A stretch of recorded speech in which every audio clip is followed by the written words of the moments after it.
Welcome. It's Culturally Damaged with Kris Parker and Dan Parri. How you doing, Kris? Oh, doing pretty well. Another week under the belt. It's going pretty well. How about you? It's doing pretty good. Anything happen over your week this last week for you? Not to mention, man. I wish I had some more excitement to bring to the show as far as my life, but unfortunately, just most of just criminal and family work, a little personal injury here and there. Always fun.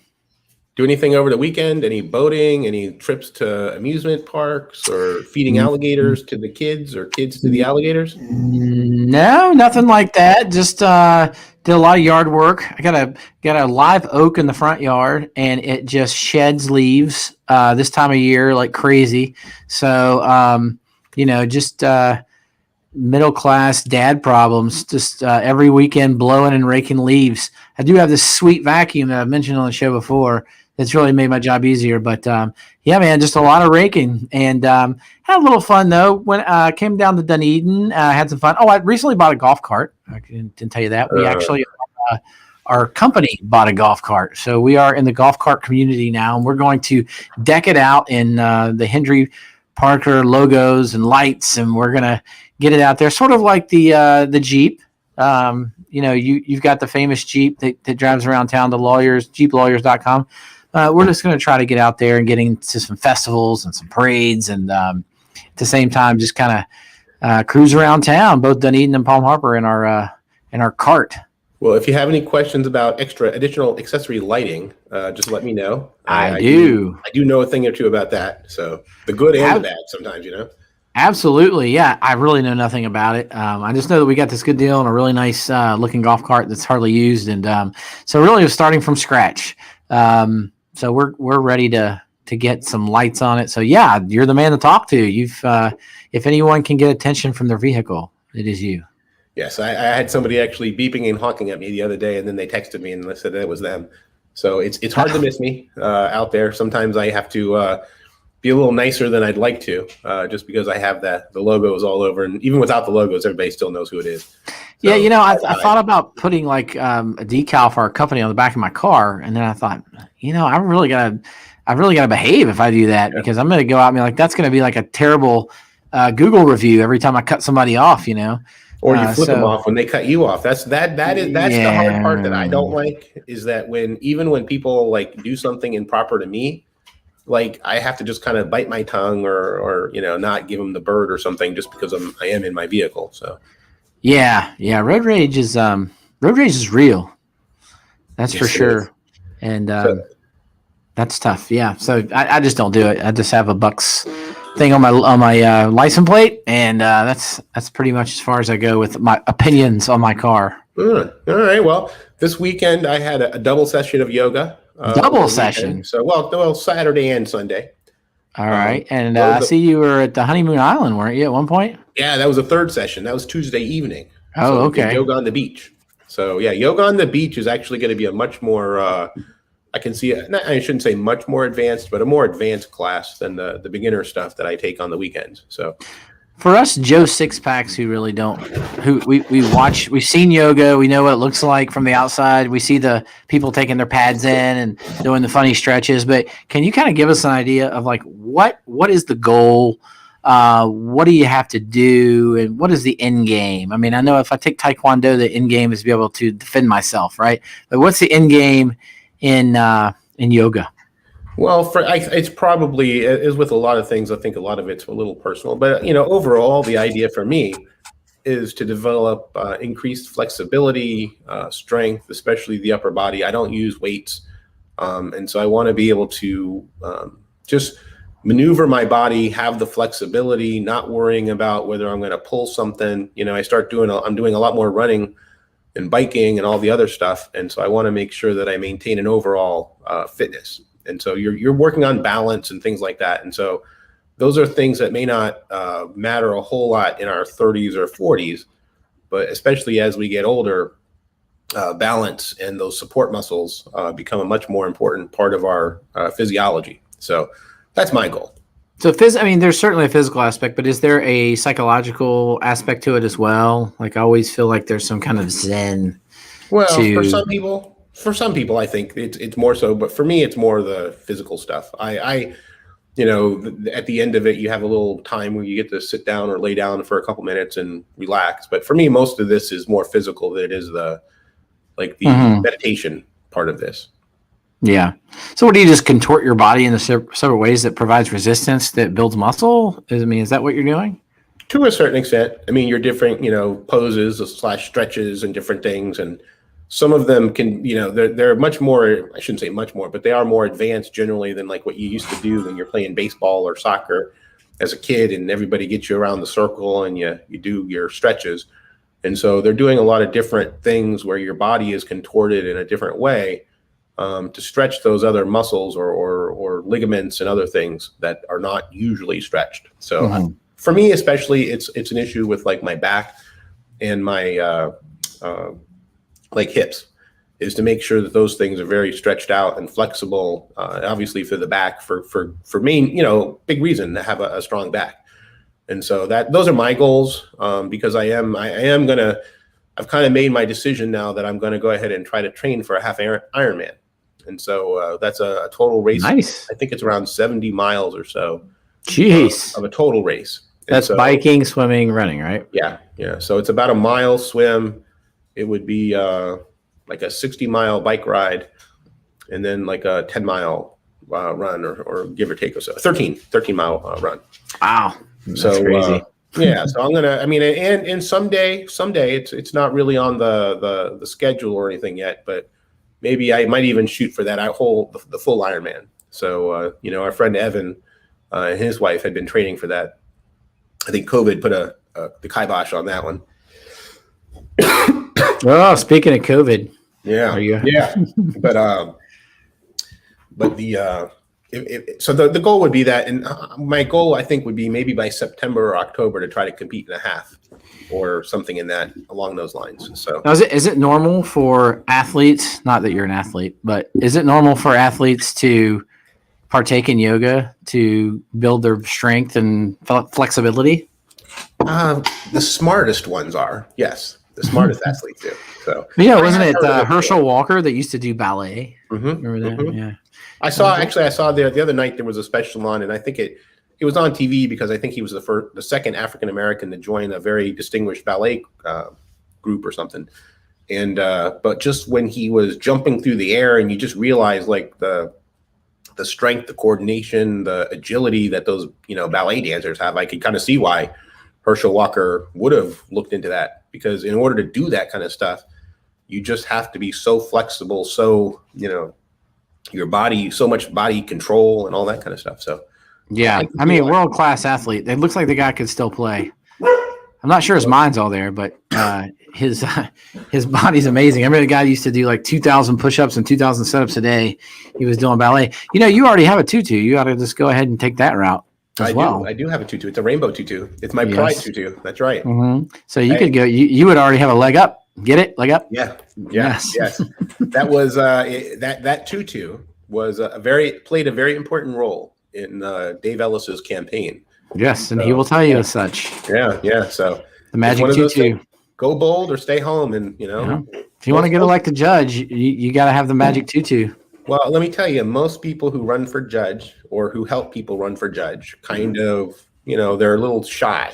They like to stay away from the attention. They don't like that, and so I think my theory of go bold or stay home is a little different in the judicial world as far as the campaigning goes. So there's certainly more than one way to skin a cat, right? Yes.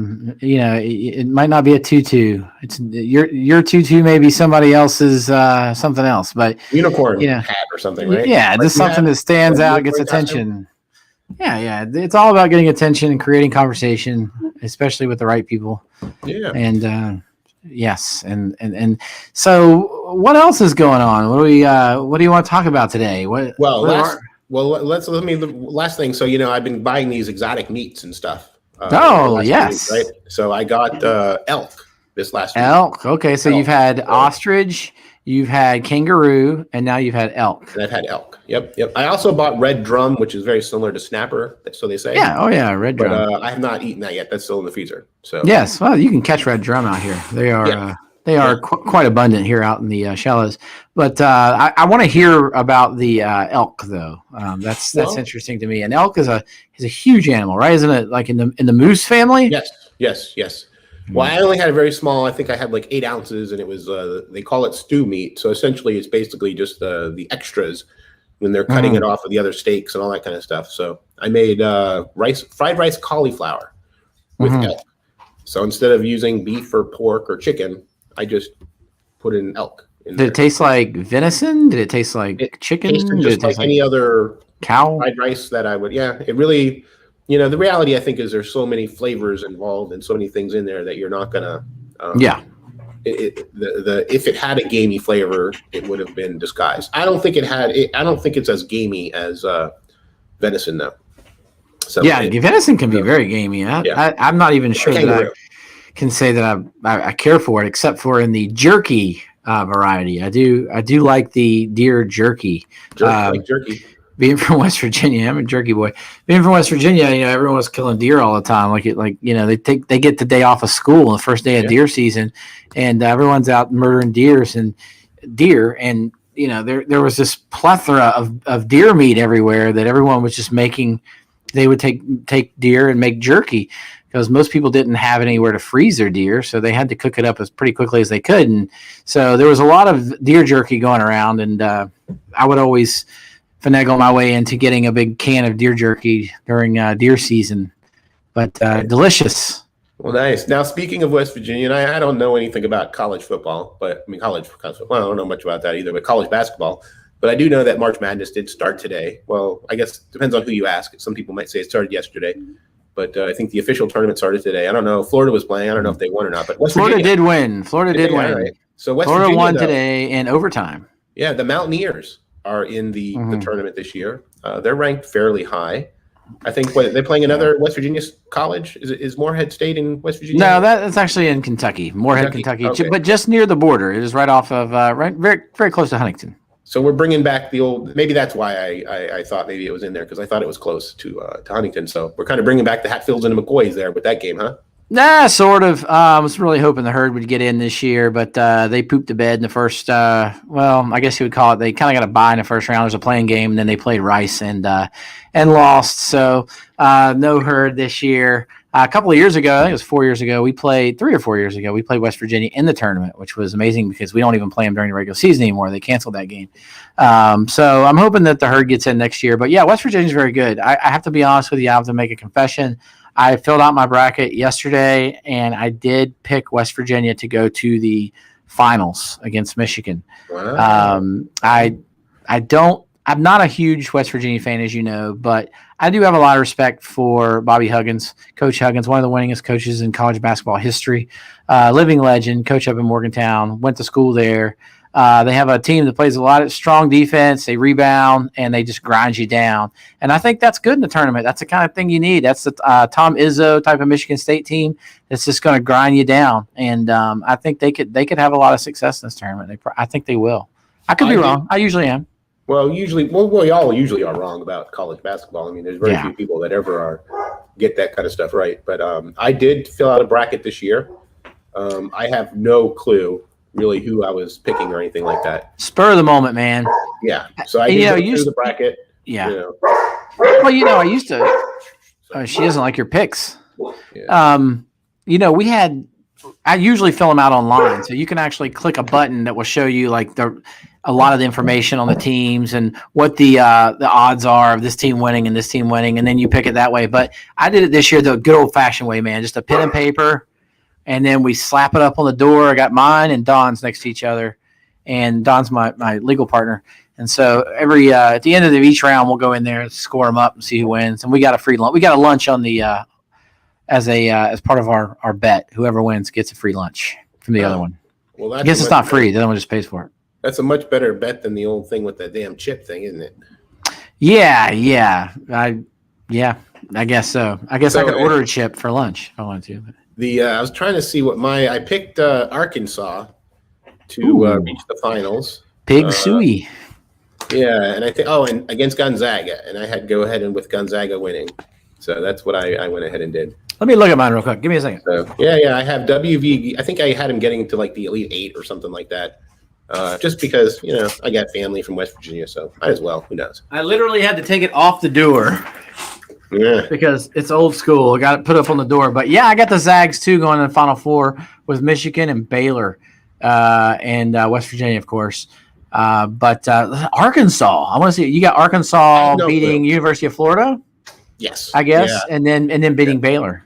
Yeah, that could happen. Arkansas is a 3 seed, man. That's not a bad pick. That's I'm an SEC. Or I like the SEC, so I figure Arkansas. They have some history in the tournament.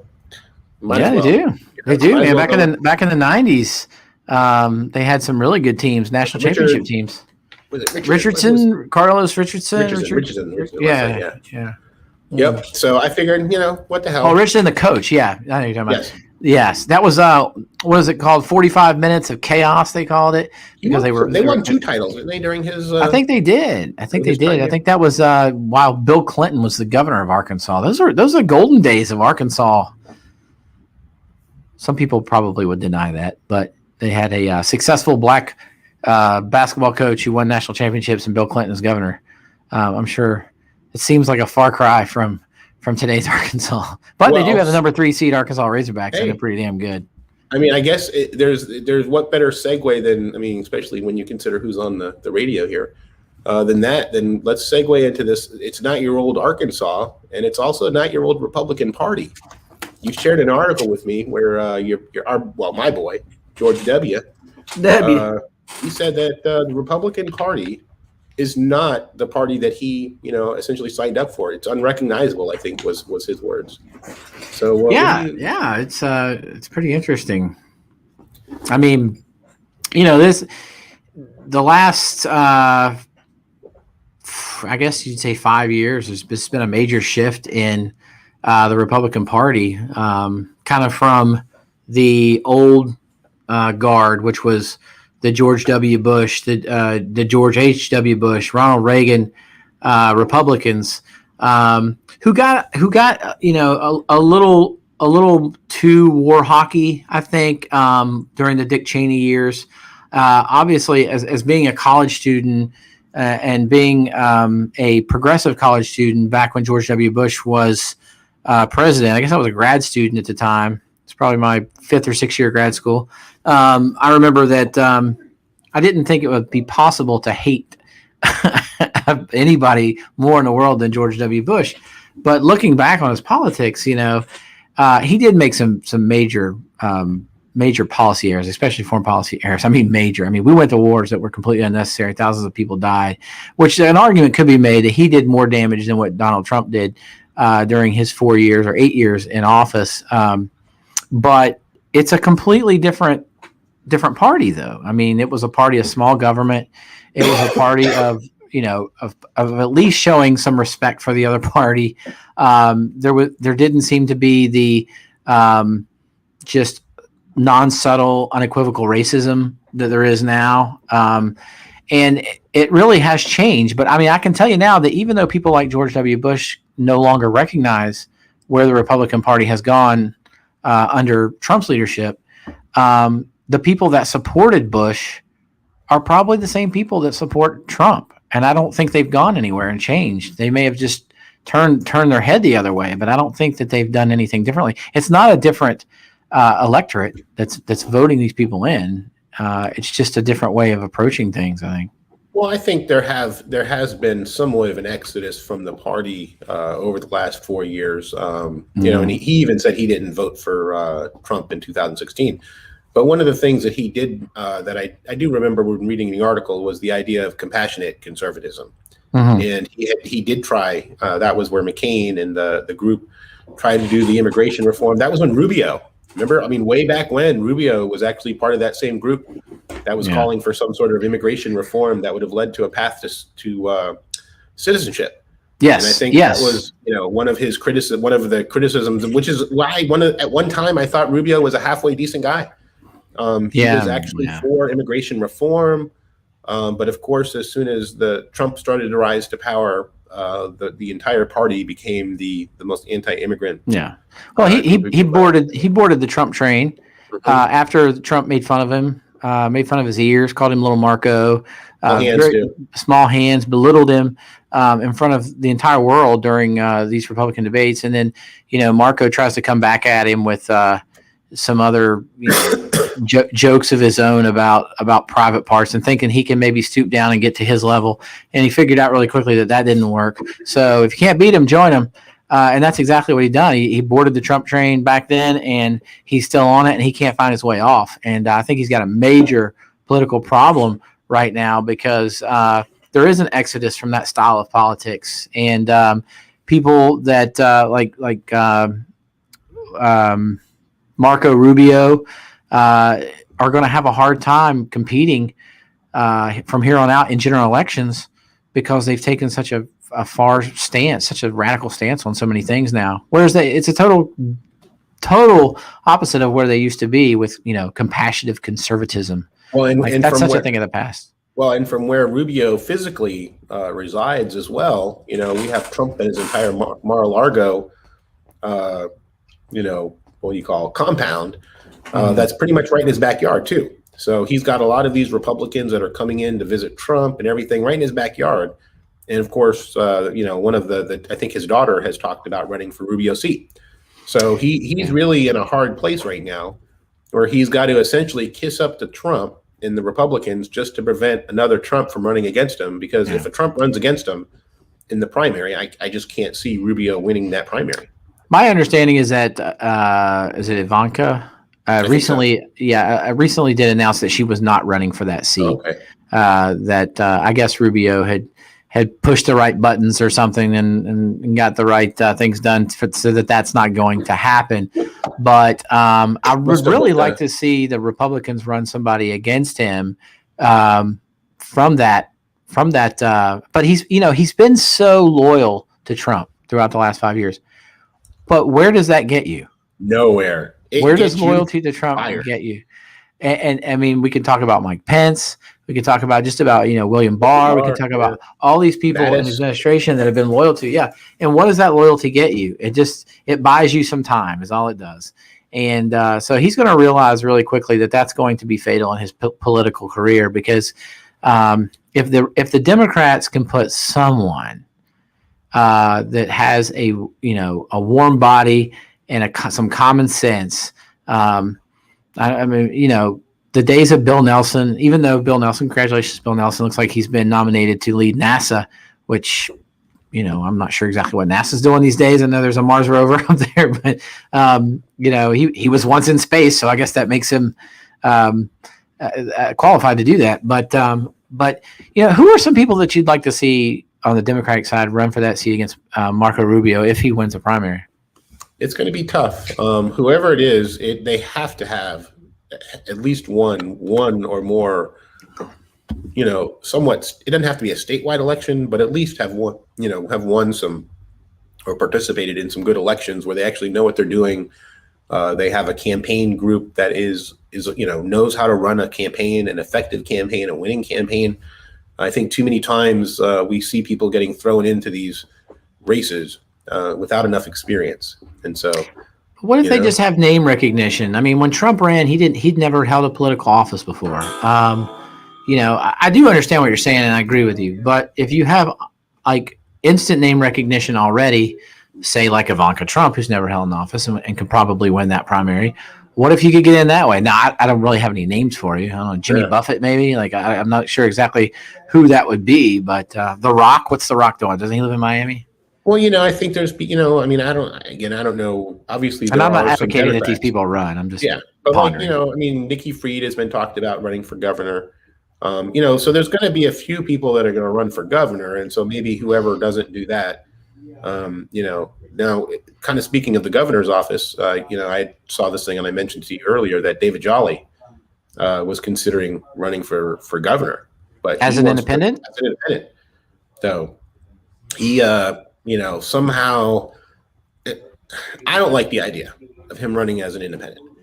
I don't think it's even remotely possible to win as an independent right now.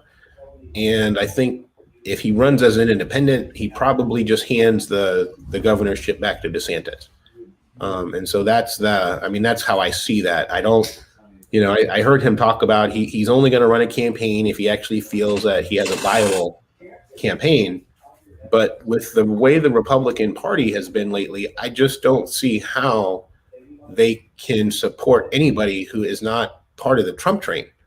And, you're asking for Republicans to vote for you. I mean, obviously there's a lot of NPAs in there, but I just don't see enough of those NPAs breaking with, with the party or with who I don't know. I just don't see NPAs. I see the NPAs coming out for a guy like that because they don't really have any party allegiance. My qualm with a guy like that running is, can he mobilize the Democratic base?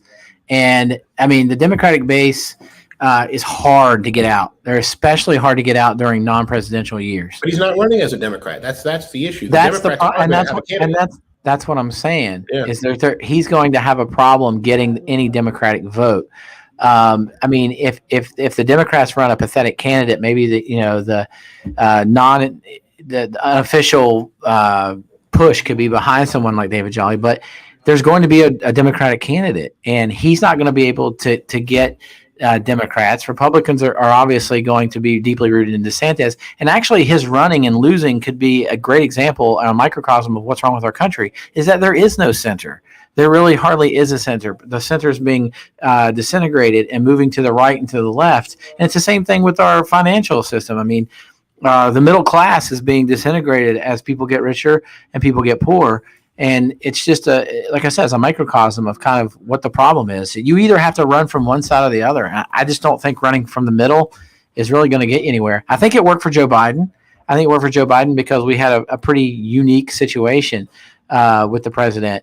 I mean, we had a president who was never polled over 50% in his entire presidency. So running someone like Biden made sense in that case. But I'm just not sure that for the governor it would make sense, because you'd have somebody on the right of you and somebody on the left of you.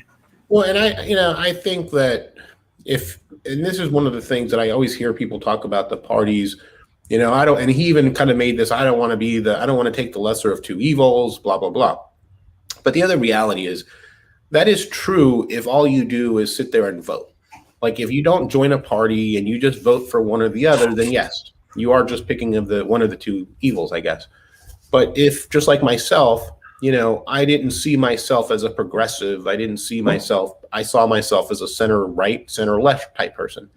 So the reality, though, is if everybody who kind of believes in the center leaves the parties, all you're left with are the radicals. And so, my statement to people who think that Democrats are too leftist in order to vote for the Democrats, my thing would be join the Democrats. If you want to moderate a party, you need more moderates in the party, not less. And so I think if more moderate people join the party who are just center left, you can bring the party more towards the center as well. So, when I chose to be a Democrat, I was basically, I felt like I was forced into the choice. I really did not want to choose because I thought that they were both terrible. I felt trapped that I had to pick between one and two parties.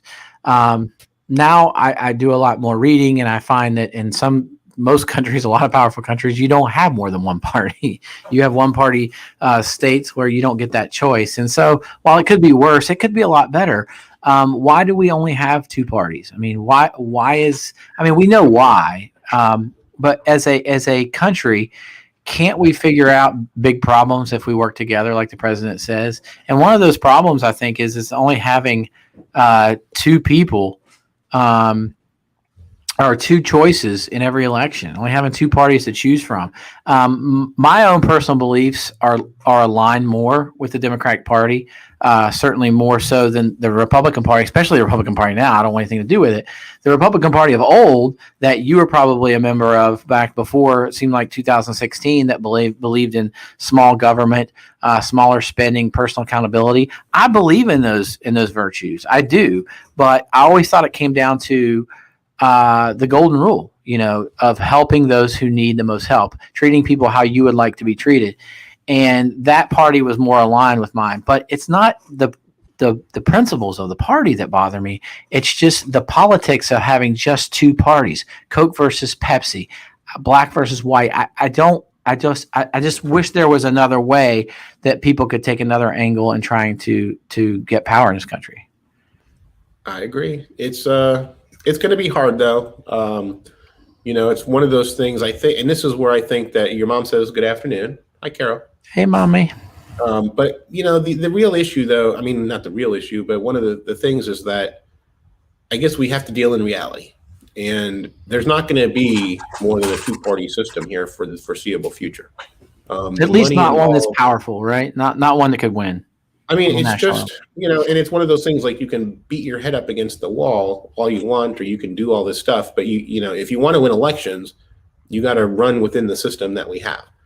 And the system that we have is a two-party system, at least, currently. And the numbers, the money, and it's really a money issue. How do you get enough money into the center to get things done and to get people to believe that you can win? Because just like what I just said about Jolly, I like him and I think he would make a good governor, but I don't know that I would vote for him just because I don't think he can win. And I don't want DeSantis to win. And so, it would make it really difficult to vote for that third party candidate, even if I liked him better than, either of the other two. I mean, at that point, it's almost a protest vote, right? I mean, it's the people that vote for Ralph Nader. It's the people that vote for, was it Jill Stein and Ross Perot? Yeah, Ross Perot really changed the election and got Bill Clinton elected back in 1992.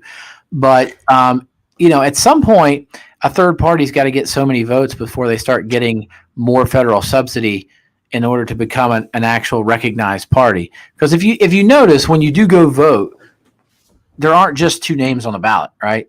There are lots of names down the ballot. So there are other parties. You do have other choices, but you don't have viable choices. There's not a party that's organized well enough. And part of the problem is, let's face it, the people that are in power are either Republican or Democrat.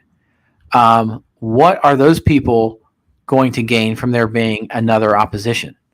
Nothing. It's sort of like in West Virginia, we used to want there to be a Marshall University Law School. Hell, we were named after Chief Justice John Marshall. We thought there should be a second law school. There's only one law school in West Virginia. But all the people that make those decisions, all the legislators in the state of West Virginia, they were all attorneys and they were all educated from West Virginia University. They had the decision as to whether or not they wanted to create more competition for themselves, and they obviously said no. The same way legislators vote every year to give themselves a raise, but not increase the minimum wage.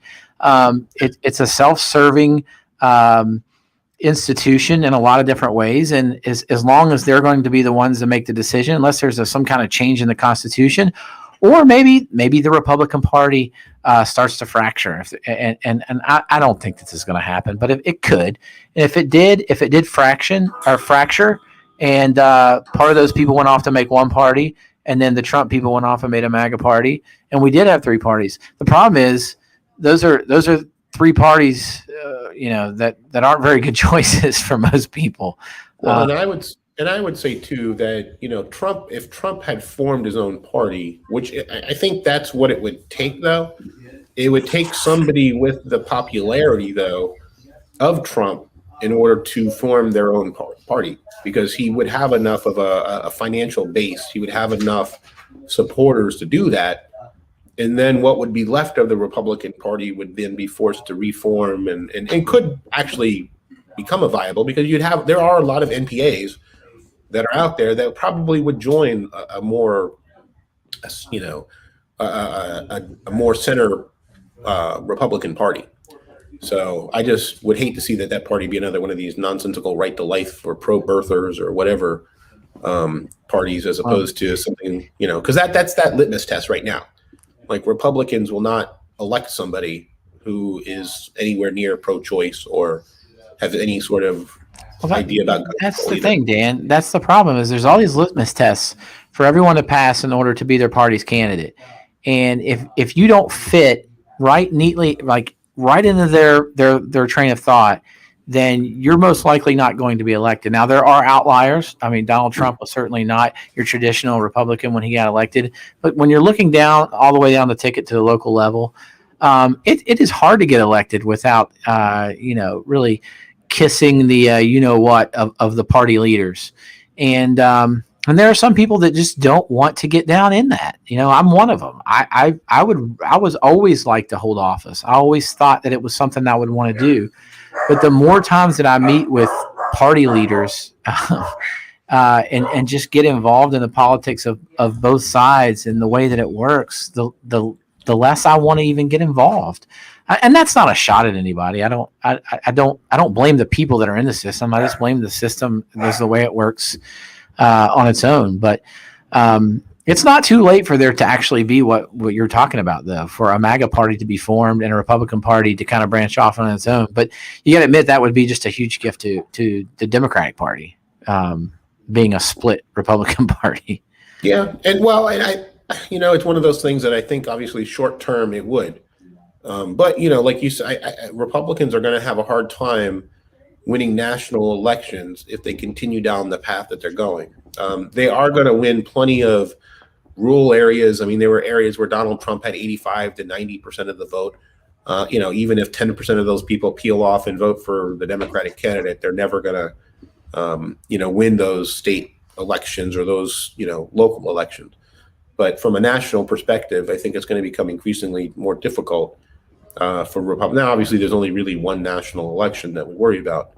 But, in these other states like Georgia and other southern states where Republicans have dominated the statewide races, I think they're going to start having more trouble there. I think we just saw that. We just saw that, didn't we, in Georgia? I mean, that's got to terrify Republicans to have lost the Senate based on a Georgia election that people knew they had to get out and vote. And for the two Democratic senators to still win and change the face of the entire country had to be a devastating blow to the Republican Party as a whole. Yeah, and it's and we're going to see what we've discussed it a little bit before about some of these new voter restriction laws that are being placed or enacted around the country by different Republican legislatures and governors and things like that. Where they're preventing people from they're shortening their time to early vote. They're trying to make it. There's some of these laws that want people to re-register to vote like every year. Or if they miss a general election, they're purged from the voter rolls. Some of this, I don't even know why we have to register to vote. I mean, we have a right to vote. It would seem like, and I do understand that you have to have at least some verification that you're not registered in multiple places. But we should be able to go vote the day of and register and do what we got to do. What if we said that in order to go get a gun, you had to go out and register for a right to buy a gun? Yeah. Would that be a violation of your Second Amendment right? I mean, obviously, it's arguable, right? Yeah. But what the position would be for. I mean, people would be, with pitchforks. Well, you do have to marching down the road. You have to pass a background check or at least some sort of. Well, sometimes you do. If I buy a gun online right now, I don't have to pass a background check. Yeah. There's what's called the gun show loophole that we talked about on our show for years, and people know what that is. But if I would go to a gun show, chances are I can buy a gun without passing a background check. There's a lot of gun sales that go by without background checks. That's for sure. But the point is, it's okay to infringe on rights to vote, which is probably, to me, the most fundamental right that there is. I mean, if I were ranking rights, would I rank the right to vote over the right to own and possess a firearm? I would, because I think that comes first. I think voting is how you procure a revolution in this country. That's the first step. Guns are the next step. But if we have a revolution by ballot box, that's what we were meant to do. That's why we have free and fair elections in this country. So your right to vote, I think, is more fundamental than any right. So that right being stripped away from people, and mostly just from poor people and minority people. Let's face it. I mean, if we add more roadblocks up, there's a better chance that poor people are not going to get through all these obstacles to go vote because they have more important things to do, right? They got to find their next meal. They got to feed their kids. They don't have the luxuries that a lot of other people have. So when we put obstacles in front of poor people, we make it more difficult to vote. And we know that those poor people, at least in a lot of areas, are going to end up voting more for the Democratic candidate than the Republican candidate. So is anybody even pretending like this isn't voter suppression? I mean, are we still acting like that we're combating voter fraud? Are we still doing that? Well, yeah, people like to point that out when I make posts on Facebook about how this law all it does is make people have an ID. There's what's wrong with asking people to have an ID? What are your thoughts on voter on having an ID to vote? I mean, to me, that one kind of like I'm up in the air on that one. I know what it's meant to do. I do. I'm not stupid. I know what its impact is supposed to have. But to ask someone to have an ID to go up and get a ballot, is that too much to ask? Because they're going way further than that now. Correct. I mean, eliminating ballot boxes and things like that. I don't personally have a problem with having an ID requirement, but you have to be willing to go to help people get those IDs. And you have to have another way that if somebody cannot get a birth certificate for some reason, or they can't, the church, I mean, some people are, it's been a really long time since they've been born. They don't have the ability. They may not even know, some of this stuff. And to be able to get that, and you have to have and like you said, there are people who are not just poor, but there's a lot of people who are just uneducated, who don't have the wherewithal to figure this stuff out on their own. And I think as attorneys, you and I, a lot of times, like we get, we're relatively intelligent, and so we kind of figure stuff out, and it's not that big of a deal. But we come into contact with a lot of people where it's not true, and you realize like how things that we think are so simple that people struggle with. Let me ask you this: I'm going to play devil's advocate for a second. If you're too damn dumb to figure out how to get an ID, should you be voting in the first place? Absolutely, because these other people who are voting, yes, I believe everybody has the right to vote. It's not an intelligence test. Yeah. Well, I mean that's the arguments that I get from people, and I think some of them have some validity. But I mean, I think the problem is that and I agree with you. Some people, they have a hard time getting the documents that they need to vote, just because it takes time, it takes effort, and there's a lot of things that if you're poor, it's the last thing on your mind is voting. Yeah, the priorities. Your priorities are different. Like, what am I? Yeah, how am I going to eat? How am I going to get a job? How am I going to do this? How am I going to do that? And you can also paint that, which people do, and it's not fair, as that just being lazy. That people, they don't want to go out and do that, make the extra step to go out and do this to vote. I'm sure there are situations where that's true, but that's not the reason that they do this. They do this because they know certain people are not going to go out and do those things, and it's going to suppress the vote. But I will tell you though, if you honestly feel like you have to suppress the vote to win, I really think that you're in your last throws, and I think that that things are pretty damn bad, and you're throwing Hail Marys, because when you start doing that, you realize you've lost winning fairly, and you've got to do whatever it takes to scratch and claw and win. And really, that's a good sign, because they're not bringing new people under their tent. And I think you mentioned it earlier that at least under the George W. Bush era, they were trying to create an amnesty plan to try to appeal to Hispanics and Catholics. Yeah. That was a huge deal. The Republican Party was reaching out to Hispanic voters under George W. And then obviously, those were the years, obviously, when Jeb Bush was governor of Florida, and his wife is wife Cuban? Yes, she is, as is mine. Yes. Yes. So, but because I remember them talking about the outreach and all that kind of stuff as well.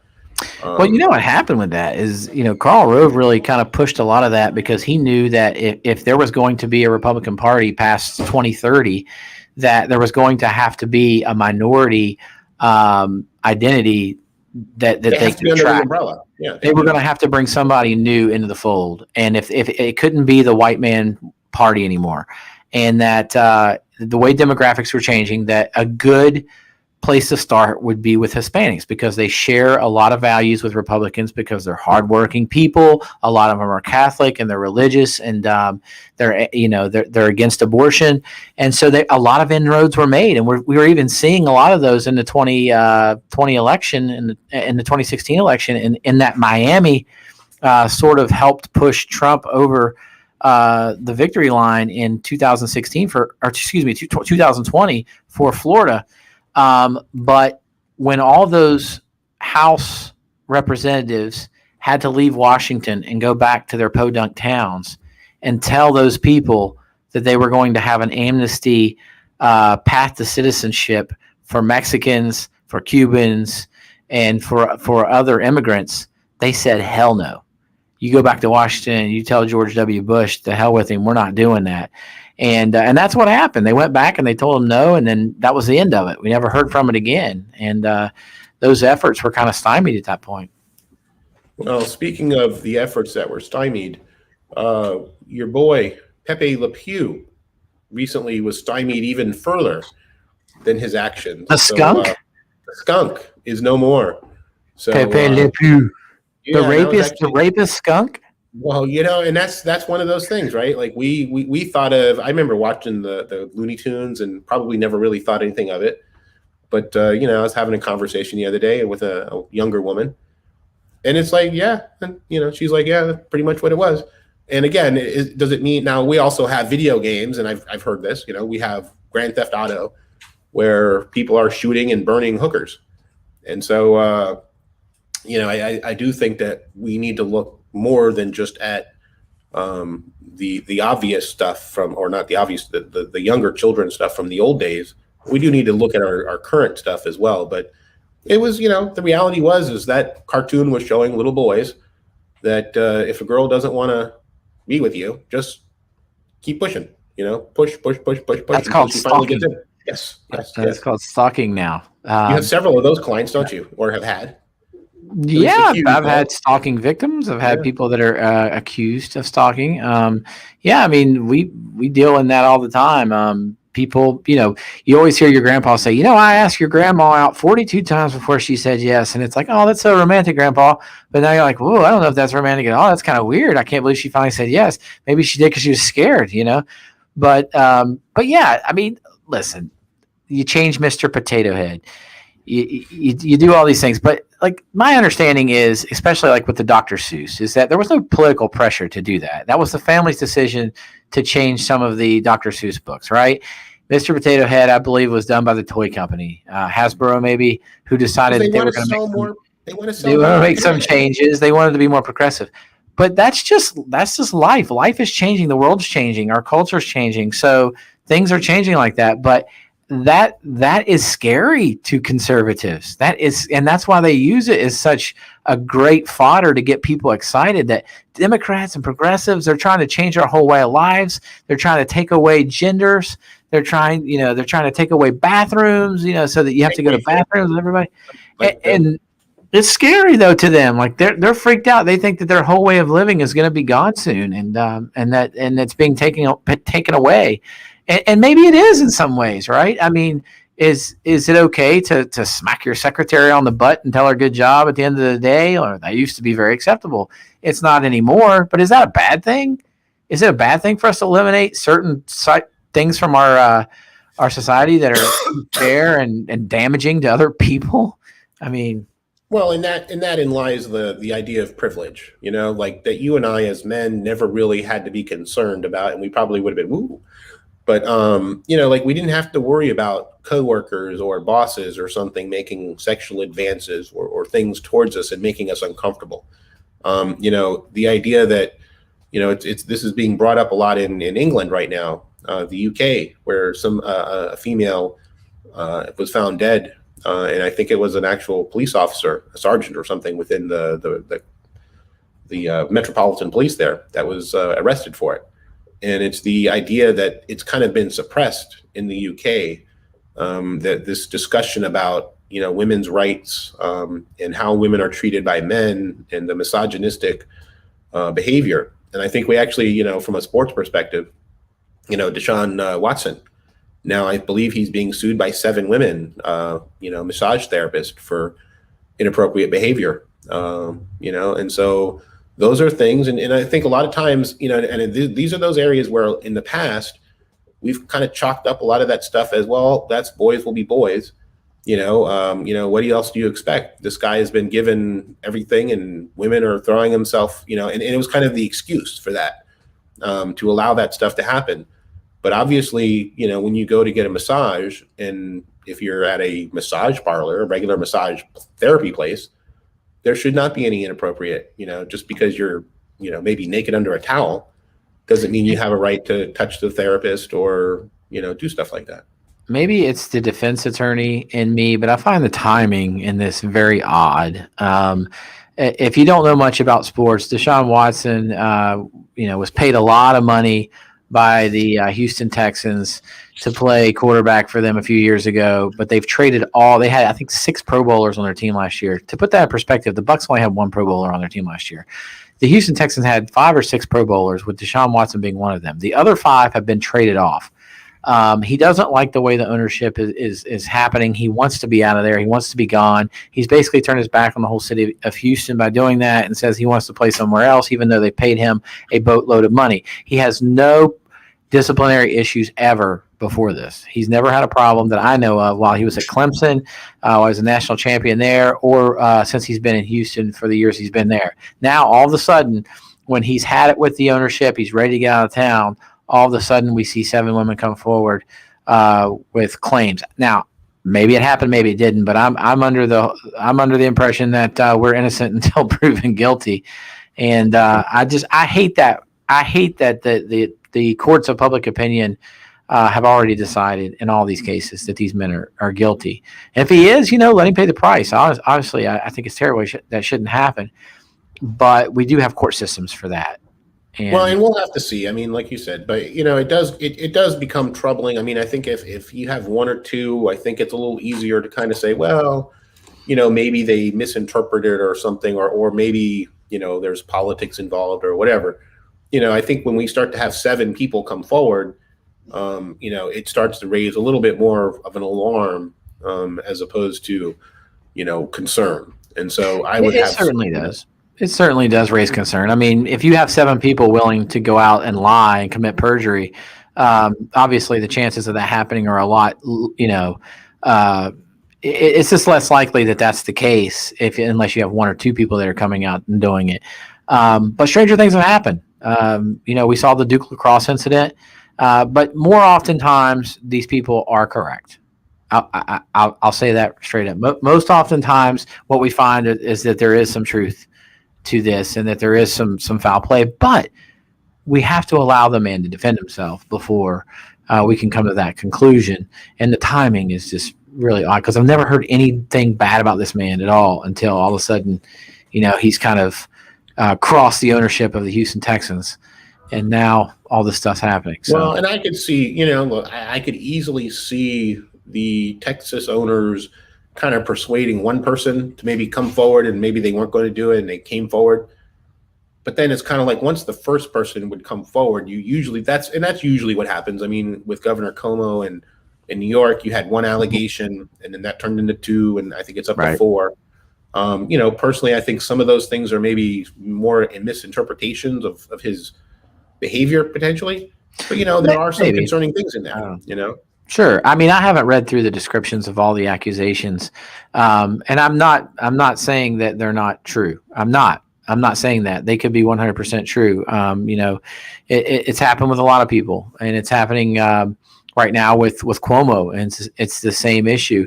And people get power, and oftentimes they abuse that power and think that they're invincible and do anything they want. But give these people a chance to defend themselves before we make the decision, because too oftentimes in this country, these things happen and people's careers are ruined. And they very well should be sometimes. But if this continues to happen and more people keep coming forward, it would even be worse. I agree with that. But I was really surprised to hear 1, and I was really surprised when it started getting up to like 4 and 5, whatever it is now. Same thing with Cuomo. I didn't expect that. But you know what? If he's guilty of abusing his power and trying to intimidate and move in on women or anybody for that matter, then he should lose his job and he should resign. But I do think he has the right to defend himself, though. I do, and I think this is one of those things too that men need to just. This is one of those things I think sometimes too, where men will be defensive at times and say, "Well, we were just having conversations. I have conversations like that with everybody, blah blah blah." And just because you're having conversations with everybody doesn't mean you should be.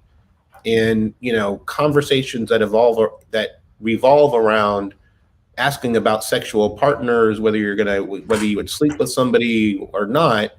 Like when you're the governor, I mean, like there's certain things like that. Like I could have that conversation with a friend of mine, but I can't have that conversation with a stranger or a subordinate. And I think that's really where a lot of that stuff with Cuomo, like I don't necessarily think that some of the stuff he said was so terrible, but it's his position.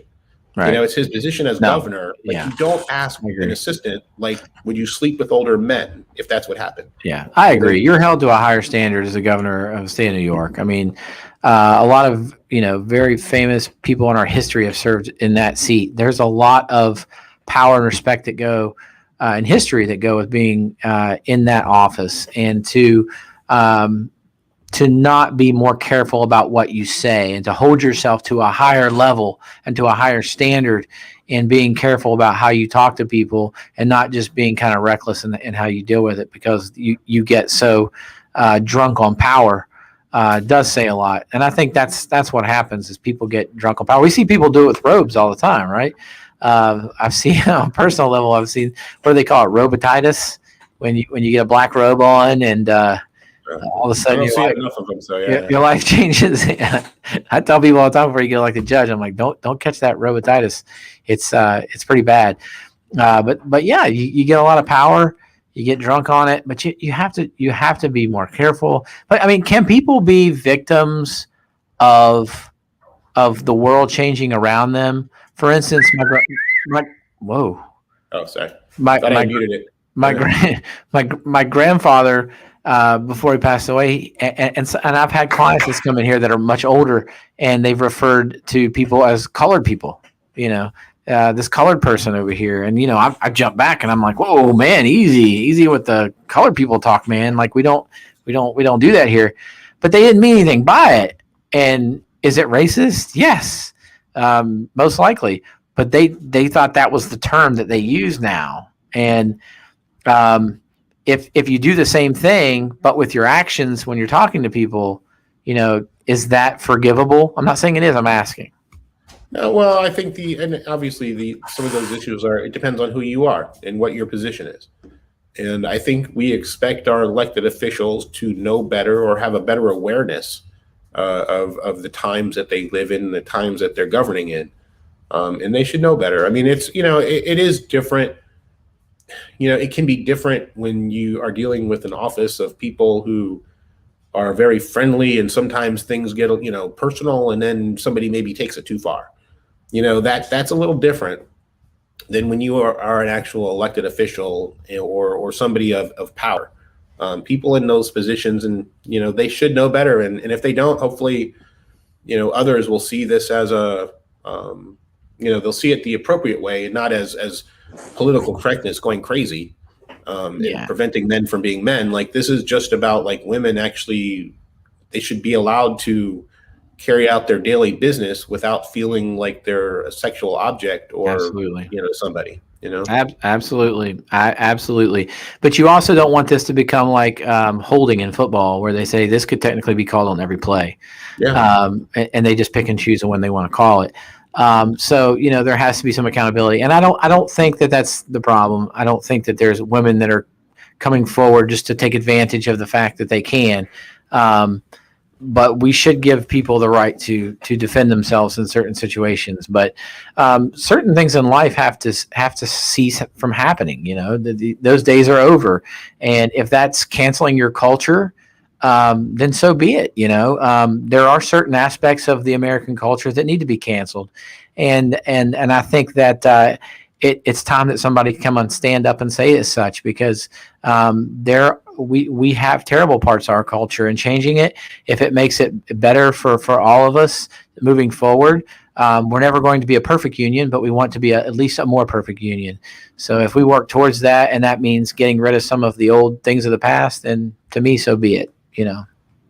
I agree. So speaking of the past and the present, we'll use our last couple minutes here. I know Kris has been egging to talk about the Bucks and their free agent moves this offseason. It sounds like and speaking of boozing or drinking or whatever we were talking about, after the Super Bowl, our boy, win or lose, you always booze, was saying that he was going to bring back everybody. And I think a lot of people thought that was just the booze talking. That, about Bruce Arians. Bring all these people back, Yeah. No risk it, no biscuit, Bruce. Yeah. He told 3 different players. He said, "Your ass ain't going anywhere." And he was feeling pretty good on that day. Actually, he wasn't feeling much at all. But he did tell that to Chris Godwin, who they franchise tagged right away, which was a smart move that I predicted. Secondly, they went after and got, I guess, Levante David was next. Yeah. And, really smart in getting Levante David right after that, because his contract was up and he was due a big contract. They got him paid. He took a hometown discount. But even bigger so was Shaq Barrett. Shaq Barrett has had, I believe, 29 sacks over the past 19. I think he had 19 sacks and led 19 and a half sacks and led the league the year before last. This past year, I think he had about 9, but he played great in the Super Bowl. He played great all year. He had some help this year with JPP, but they signed him. And you've got to think that somebody else offered him more money in free agency. He wasn't in free agency long. It was right after the clock clicked on noon. He went into free agency, and not long after that, the Bucks had a deal with him. But I was watching a show today where they were saying players in the past who have had recent statistics, who have had similar statistics than what Shaq Barrett had at his age, who signed a big contract the next year, we're looking in the hundreds of millions of dollars. So most of the forecasters that work on the sports shows were saying he's a better man than me. I would have left and taken the money, but he wants to win, man. These guys love it here. They love playing here. They love being with Tom Brady. They love being a winner, winning the Super Bowl. But this was his last chance probably at making a lot of money. The last chance he'll probably ever have in his life of making a lot of money, making his family. I'm talking about Shaq Barrett, making his family for generations rich. And he could have just gone somewhere else, gone to another city, and probably been twice as rich for him and his family. But he sees value in staying here. Well, he's also being a champion. Pretty damn rich too. Oh, he is. I'm not saying to feel sorry for him, but there is a big difference between $50 million and $70 million or $80 million. Some people, I mean, look, no money, no problems, right? To me, 10 million is, 100 million is the same as 50 million to me. Yeah. So I'm not going to do anything. Well, I'm not going to do anything more with 100 million than I would do with 50 million. Yeah, so I get it. But you don't hear that from people that have $10 million though, because people that have $10 million want $20 million. People have $20 million, but that's why they go crazy over these tax rates, is because they only have 10 million and they really want to get 20 million by next, and they can't afford to spend that extra 1% on taxes. No, greed is a mother. But you do have guys though in Tampa that are doing the opposite. And you have guys that are taking less money. People are wanting to restructure their contracts so that they can make less money, so that they can get people in under the salary cap. And that's happening here. Speaking of the salary cap, what about this? The salary cap is not really a salary cap. I mean, are you talking about the voidable seasons, voidable years? Voidable years. I mean, Levante David counts like 3 million. Like Shaq Barrett counts like $6 million against the cap this year. All this other nonsense, yet they have signed like an $80 million contract, yet only $6 million is. Well, what that's going to do though. What that's going to do is that's going to put us in a terrible situation after Tom Brady. We're going to have probably a 10-year period after Tom Brady, unless we play our cards really, really, really, really well, that there's going to be a time where we're still paying a lot of players that we shouldn't be paying, and get one of those Bobby Bonilla situations where 10 years after they retire, you're still paying them $15 million a year.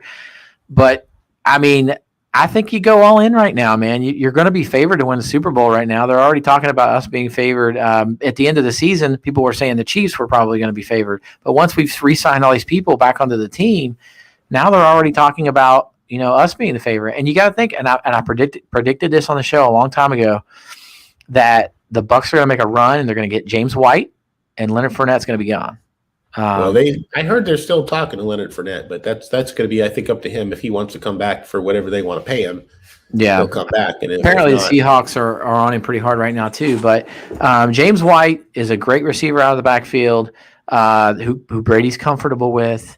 And there was a lot of drop balls. And let's just talk about one game, was the game against I think it was the Rams that we lost early in the season. 5 or 6 running back drop balls. That is totally unacceptable for a Tom Brady offense. So I do love Lombardi Lenny. I hope to see him back, but I'd honestly rather have Ronald Jones Jr. and James White in the backfield because Rojo and Lenny are kind of the same type of running back. They're hitting the holes hard. They're good, strong blockers. But if you're going to keep one, I think you keep Rojo because he's a damn guy. I never had any character problems with him either. To me, the running back is probably the least of my concerns as far as any of those positions of re-signing it. They signed Suck Up, your boy. Yes. As a kicker. We got a kicker for the next 3 years, or at least until that's huge. I agree. That is that should be talked about more often. And Adamakin Sue is still out there as a free agent. So I would I'm much more concerned about getting him back than I am who they're going to get at running back, because the reality is they could draft somebody in the 5th round. And they may turn. I'm just saying, like they did that last year, and they didn't work out very well. I'm just saying, but the way the running back position works, like they could have a 5th round draft pick that turns out to be a 1,000-yard rusher. It's possible. Works, it's possible. Running backs are kind of a dime a dozen, but at the same time, you can get a great one later. You just don't know what you're going to get. But in this offense, we're looking for a guy that can catch the ball out of the backfield, and we're looking for a guy that can block. Because when we leave Brady back there with a running back and you have a blitzing linebacker, we need somebody that can chip him and get him off Brady. Brady's 43 years old. He can't take too many hits. Didn't Ronald Jones have some issues with that? He did his first year. He bulked up a little bit in the second year. I think Fournette was definitely the better blocker, and I think if you had to compare him with James White and Rojo, I think Fournette's probably the better blocker out of all of them. But the thing I worry about with Fournette is that I think he has some character issues. And I think he's a ticking time bomb. And I think at some point he's going to cause some problems in the locker room if he's not getting exactly what he wants. And it happened in Jacksonville. I'm afraid it's going to happen here. If he's not getting everything he wants, he's going to whine and cry. And he's willing to take everybody down. And I just think that they can do without that. And I think that having somebody that can catch the ball in the backfield is more important than risking that. Well, we're going to find out. So we'll see. I'm not, like I said, whoever they get at running back, I'm okay with, just because I think their offensive line is good. They've got Gronk. He's going to be obviously on that line blocking as well. Yep. So whoever they put back there, as long as they don't fumble the ball. James White fumbled like 2 or 3 times in the last 4 years. Hasn't put up huge numbers, but he's very dependable. He doesn't drop the ball. He doesn't fumble the ball. And I think don't be surprised to see him playing in a Buccaneer jersey next year and Leonard Fournette possibly playing in a Patriots jersey next year. Wow. Well, I think that's about all the time we have for this week. Anything going on this weekend for you? Nope, got both my boys this weekend, so I'm going to leave here and go there and hang out with them. I'm looking forward to spending some time with both of them. Frankie and Caleb. Already? We do have the golf cart, and it is the company cart. It's not my cart. It belongs to the companies. It's Don and I's and our families, and we're going to use it to get our company name out. But yeah, we do have the golf cart. We take it down around downtown Palm Harbor and go to the Thirsty Marlin, Bogota. We go to that Fly Bar. And you guys roll up to someplace, just honk, do the horn. Hendry and Parker in the house. Yeah. See how that works, Get a Dixie horn or something. Yeah, hey, we got to get something. So hopefully you can help me with that. You're the mastermind when it comes to. I do have a train horn. I know a guy who can install like a train horn underneath there. That really shocks some people, right? I have a friend down here that's got one on his golf cart, and it is he has a CO2 tank in the back of his golf cart to blow it. It looks ridiculous, but yeah, it'll cause you to have to change your pants. All right. Well, I have yoga on Sunday. Enjoy that. Sunday this week. So anybody who is interested, it is Sunday, Downtown Market, 10 o'clock in Safety Harbor. I don't know what meat I'm going to get this week, but I still have a lot of leftover corned beef and cabbage. So I made that this week in the crock pot, and I'll be eating that for the next couple days. So, well, enjoy that, and let us know. I'm pushing for snake. I think you should try some rattlesnake or some type of snake, and let us know how that is. I'm sure you can put it in something. All right. Well, everybody, I hope you enjoyed the show. We will be back next week, and until then, peace out. Have a great week.